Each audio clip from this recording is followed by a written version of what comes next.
is it. I'm about to get married. Can't wait. Done.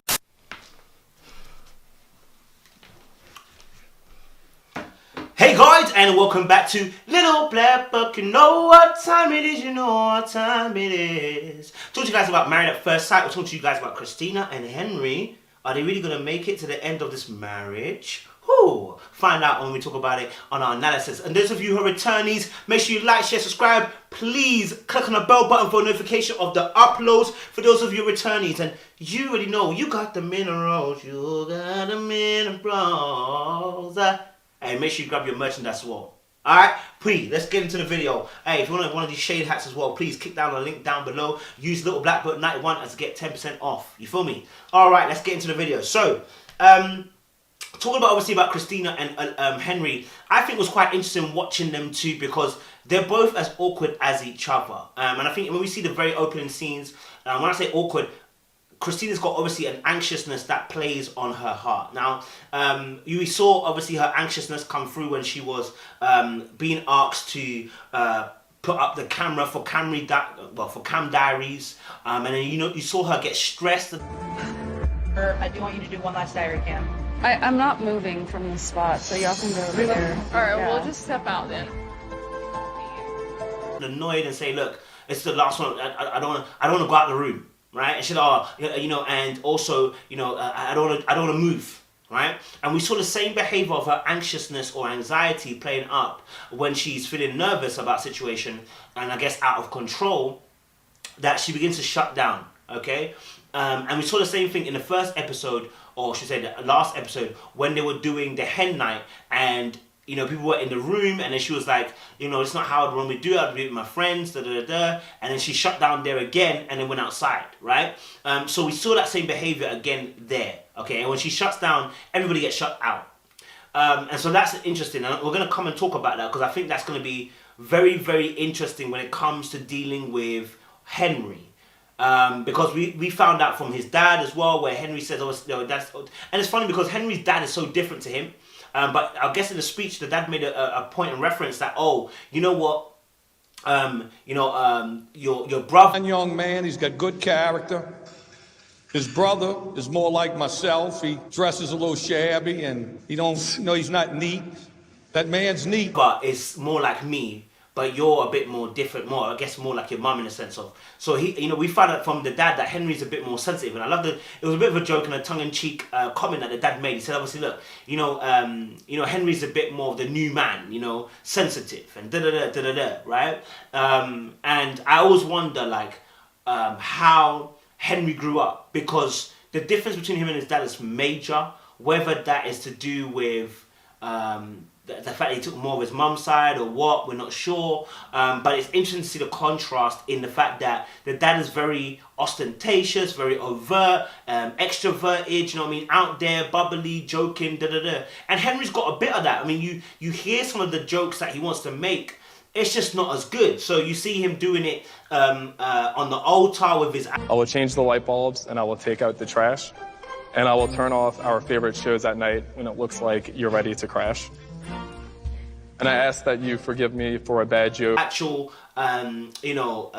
words that he was going to say towards Christina, which, by the way, were atrocious, bro. I don't know who wrote that. What you wrote, I don't know who wrote it for you. If you wrote it yourself, absolutely horrendous. And I'm not talking about the one where the family say what he's like. I'm talking about when he gets his own piece of paper out and starts saying some stuff which just sounds silly, bruv. Yeah? Got no romantic bone in you, bro, it sounds like. Yeah? Alright, cool. But so we see some of the banter and the jokes from him as well when they're doing the champagne and bubbly, and you hear him make a joke about, I don't want you to see your family and whatnot. I don't know if I look forward for you to meet my family, but joke. And I just think to myself, the energy to carry these jokes is not there, but the mind to carry it is there. So the mind to do these jokes are there, but the energy, the timing, the skill, the art, it's just not there, brother. You understand? So, he takes on a different route to his dad. He's a bit more serious, it seems like. Obviously more in love with the starch and the hair stuff and all that things.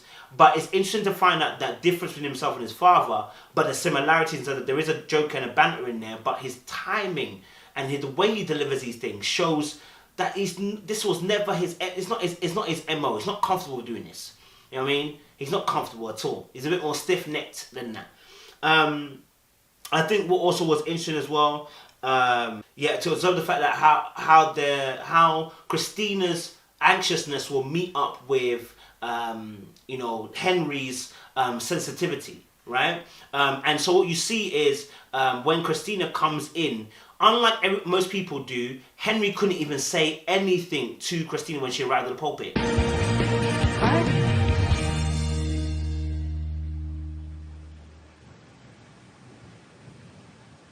Most people said, hey, how you doing? You good? Most people also go and see the family and hug them. But obviously I know Christina's mum wasn't sitting down already. Christina's mum was actually with Christina because she was the one giving her away.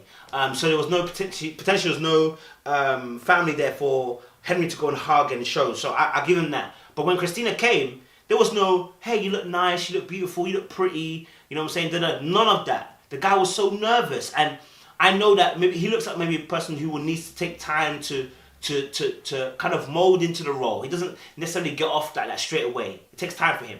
And I can work with it. I can understand that.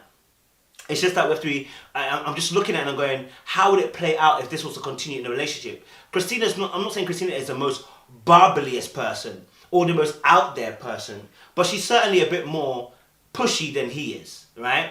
And here's the thing that's gonna be a concern for their relationship in the future, which is she wanting a father figure, because and you know what, naturally this is potentially what could happen because she never had a father figure in her home, right? And she said, and you saw how she reacted to the flowers situation. Only man that's ever given me flowers was my grandfather. So It was honestly the most amazing gift. And to know that's from a stranger. Starts breaking down and saying, it's so nice, I feel like we know each other already. Babe, it's flowers. Now, it's flowers to me, but it's not flowers to her. Do you see how certain actions can mean something to somebody else? Now, that's very important because for me, I can see that there are going to be some actions that are going to represent what a positive male person will be in her life. And whether she will able to differentiate between him and being a father to her. Because you see, when you haven't got a father, sometimes we look for a partner who will embody what we think a father should be. Now, you've heard her say also that, you know what, she's got an image of what marriage should be like. She's seen it from TV, she's seen it from entertainment, she's seen it from the media, and she has an idea of what marriage should be like. But let me tell you this very straight and frank. Marriage on TV and the news and the media isn't what we see in marriage, which is why your first example of a good, stable marriage oftentimes is your parents or grandparents or whoever you stayed with as a parent and a carer. They represent the original model. When that's broken, you go elsewhere to find an authentic model. Do you understand? So she may have some very out there ideals and some very idealistic ideology, which she may impose on the relationship. And actually, Henry, coming from a stable background, will be like, hey, that don't work for me, that don't make no sense, right? So you may see that clash there. And like I said, she may be looking for a father figure husband, and Henry has got the calmness for it, but the sensitivity for it. But has he got the conversation, the chat? Has he got the vibe? Has he got the energy? Because even if he has all those things, she won't be able to connect on a deeper emotional level because they don't connect on things that actually bring them together, interpersonal things, their hobbies and their attitudes, their values, their, what they believe in, that's to do with spiritual intimacy and stuff, mental intimacy, like what's your thoughts, what's your ideas, what's your opinions, what's your judgments, yeah? Are they going to connect on that level? You know what I'm saying? Because he seems a bit dry and a bit bland. Now, I'm saying this on the basis of the fact what I'm seeing, and also what it was confirmed by one of the girls. One date with Henry. I thought the date was kind of boring. And I was like, so do you have any other people you can hang out with? When they had the wedding, at the reception, one of the girls in pink came up and said to him, yeah, we had a date and it was quite boring. He's a bit one-dimensional, I guess. You know what I mean? So there will be that little trouble there as well.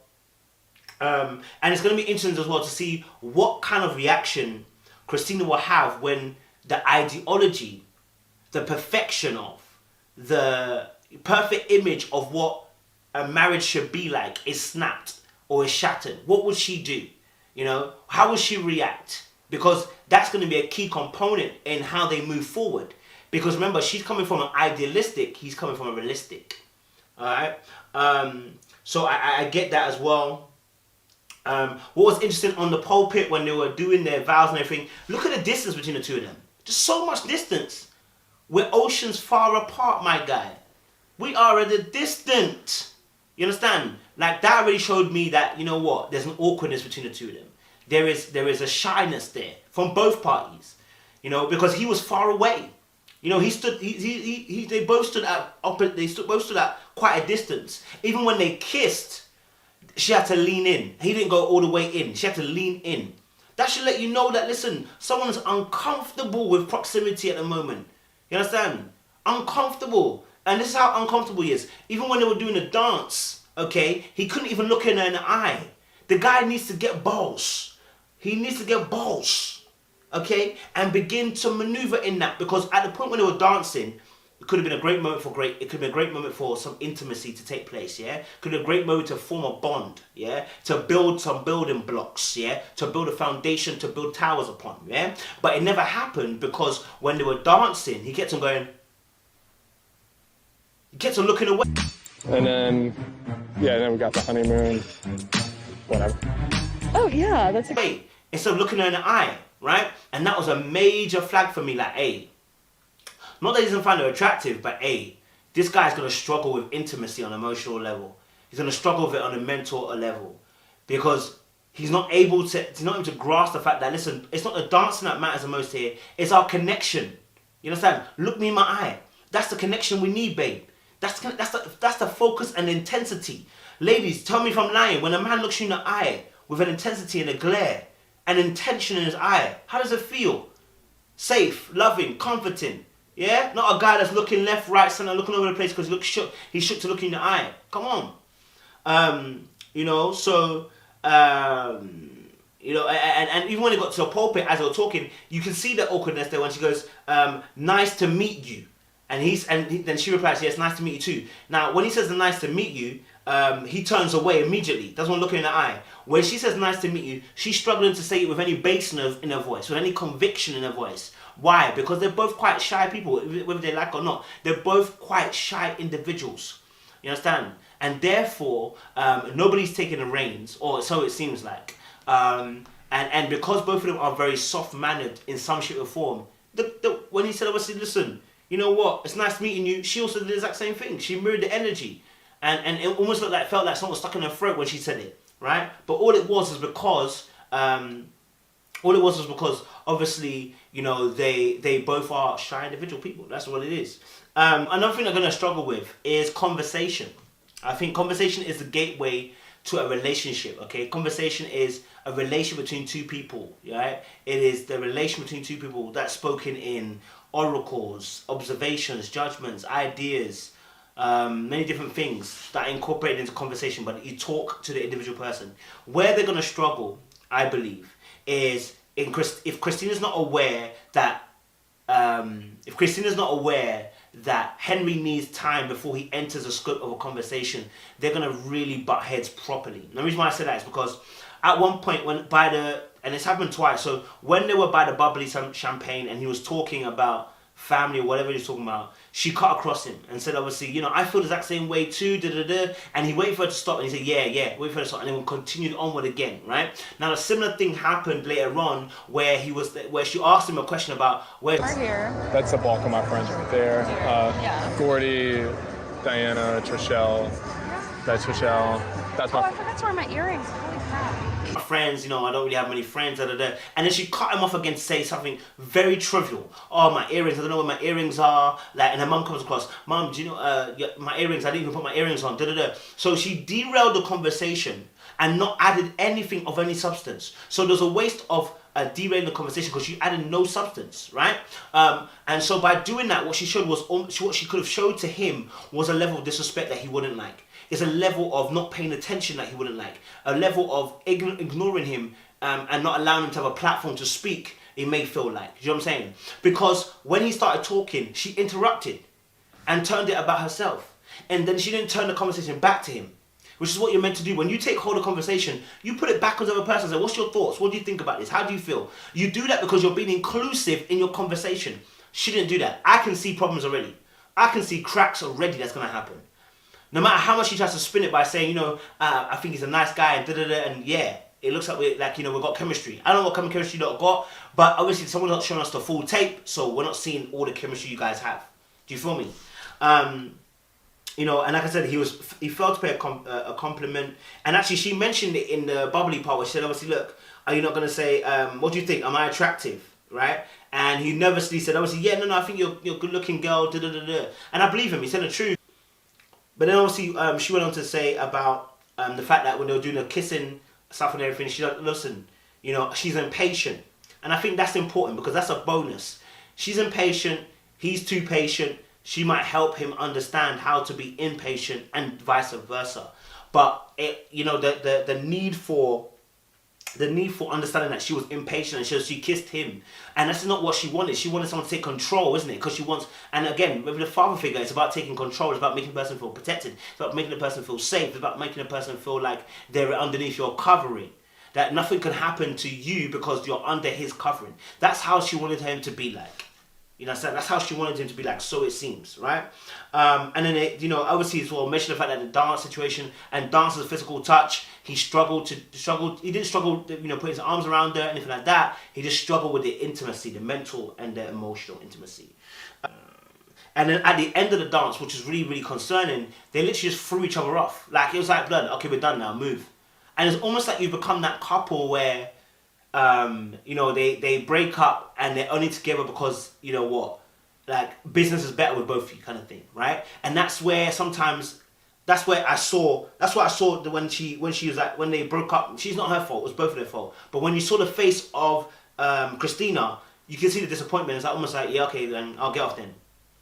You know what I'm saying? Like, nobody wants to be embarrassed. Nobody wants to feel like they're doing too much. But here, there's an ounce of nervousness that is playing through the air. And again, obviously, like I said, the interruption that was had when he was sitting down, when he was talking about the earring situation, may indicate that he may be quality time conversations, and that he needs also space to be able to conversate. Because when you saw him talking about the reception, at the reception to Christina, when he was explaining his side, he takes time to explain what he's thinking and feeling. So with the impatience of... What was I saying? I don't have a lot of friends. I don't have a lot of family. Wait, I don't have a lot of friends or family either. Honestly, about 9 months ago, with the impatience of Christina, that may not allow him to express himself fully because he may feel like he needs more time, he needs more space, he needs more, he just needs the space not to be confined to him to speak what he needs to speak that's on his heart. Yeah?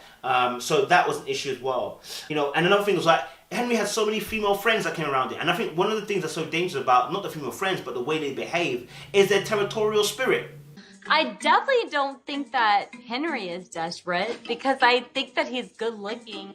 I think having so many girls around you as well, and not only that, I think he hasn't set boundaries with these girls. I think he hasn't set effective boundaries because how can a girl come and say, I will. I'm gonna respect the marriage, but I'm not gonna respect the relationship. But I'll respect the marriage, but I won't respect the relationship. What kind of nonsense is that? What level of madness is that, bro? Why have you not set the boundaries for your female friends? Why don't they know that there's a level to this? And I believe, do you know what? That even though the first girl in Pink said obviously she went on one date with him and he was boring, I truly believe as well at the same time, they may see where he's going and want to ride the gravy train. They may see where this guy may be headed to and that he's bright and he's encourageable and he's going to grow far. And you know what? They just thought to themselves, we're going to be territorial over this guy, right? It makes no sense. Like, you're not only friends. None of you wanted him, so continue along your way, innit? What's this? We're not gonna easily accept a new girl. What do you mean not gonna easily accept a new girl, blood? What are you talking about? Like, fam, that's her man now. That's her husband, not yours. You didn't want him. He's okay. He's found somebody else. You think it's boring. Let him find someone else. But anyway, I'm going to leave it there. I would say this final note as well, that listen, boundaries need to be set for these female friends. boundaries need to be set for these female friends. Yeah. The problem they're gonna face is that interruption of female friends and interruption of conversation. That he needs time to be able to process his thoughts and then speak out what he thinks and he feels. And it feels like Christina's impatience will override the aspect of him being able to have that patience, like he said. You know what I mean? It will override the fact. It will override the fact that, you know what, you know, he's got a relationship right now with somebody else, but because you know, the women want to have him at any given time, whenever they want, it's going to affect his relationship.